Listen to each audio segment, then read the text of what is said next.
يعني الحقيقه هروح مع حضرتك برضو لملف تاني سريعا، هو ملف اللجنه الاولمبيه المصريه. يعني بيتقال من الكواليس كده ان انتوا اتقسمتوا، وان في خلاف اللجنه الاولمبيه المصريه، وان في خلاف ما بين المستشار خالد زين والمهندس خالد عبد العزيز وزير الشباب والرياضه. والمهندس خالد عبد العزيز يعني اخذ جنبه كده 3 اسامي، الدكتور علاء مشرف والاستاذ شريف العريان والاستاذ عبد العزيز غنيم. طبعا كلهم زمايلنا، ناس كلهم محترمين. تتكلم على مشرف طبعا، علاء مشرف ولا علاء جبر؟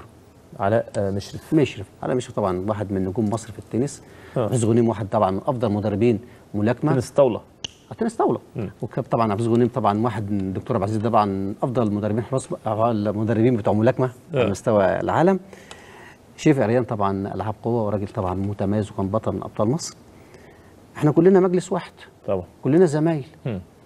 هو اللي حصل اللي تم تغيير مجلس اداره المركز الاولمبي، فتم استخدام 3 من زمايلنا يكونوا اعضاء في المجلس. الشيء الغريب ان كان المستشار خالد زين هو نائب، لكن هو تم استبعاد. هو تم الاطاحه بالمهندس خالد زين، المستشار خالد زين. تم الاستبعاد وتم استخدام الاخ العزيز المهندس اشرف صبحي. شكلها مش حلو. مش حلو. يعني طبعا انا طبعا المهندس خالد يعني اخونا وحبيبنا، انما انا بستبعد رئيس اللجنه الاولمبيه المصريه. لابد يكون فيه حتى حوار او كلام. وبعدين تناول الموضوع في الصحافه او في الاعلام بشكل غير مرضي. مع اتفاقي او اختلافي مع المستشار خالد زين، لكن لا، هو رئيس اللجنه الاولمبيه المصريه.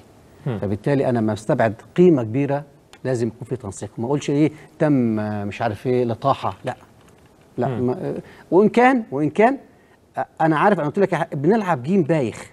يعني المستشار خالد زين هم في رحله نانجينج في الصين اولمبياد الشباب، قال لما مشي المهندس خالد النتائج اتحسنت وجبنا ميداليات. انا بقول له اذا كان حتى المستشار خالد قال كده ودي زعلتك، انت وزير الرياضه. احنا محتاجين قياده، القياده دي ما تتاثرش. هم اللي بيلعبوا مع بعض جيم بايخ؟ لا، ما دي هتاثر على الرياضه.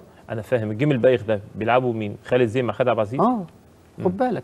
وفي الاول وفي الاخر احنا بنتكلم، هو في 11 او 12 بيديروا الرياضه في مصر. اللجنه الاولمبيه مع وزير الرياضه.